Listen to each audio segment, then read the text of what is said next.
So day 10, we've got some weight bearing work going on here for you. So to set yourself up, you want to make sure that your knees are directly underneath your hips and you've got your toes tucked so that you've already got a little bit of support from your hamstrings at the back here. When your toes are flat on the ground, you start not having that support. This switches off. So you just want to have that lovely support, and it'll kick into your lower abdominals as well. Your hands are ever so slightly in front of your shoulders here.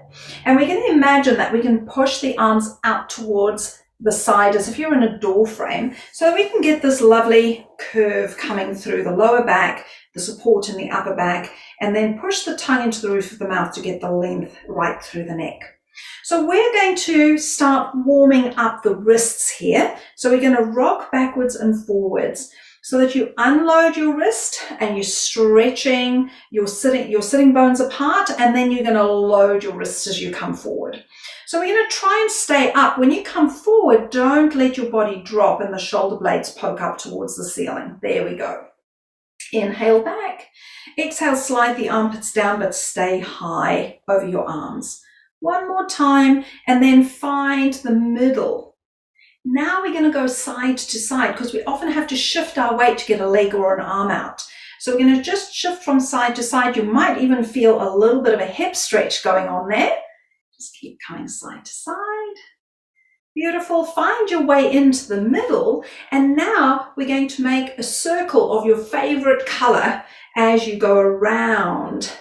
So you're going to come over to one side, go forward, go to the other side, reach back. So you're giving your wrists a bit of a break in between. You're going to find the midpoint again, and then you're going to decide to reverse. So you're going to come forward, around, going back to the side, and just gradually getting those wrists used to being a bit more weight bearing, a bit more shifting with your weight, and then stop in the middle and take a break. So you're just going to sit back and you can rest into child's pose. You can circle your wrists if you feel like they've been doing a bit of work. Beautiful, and thank you for joining us.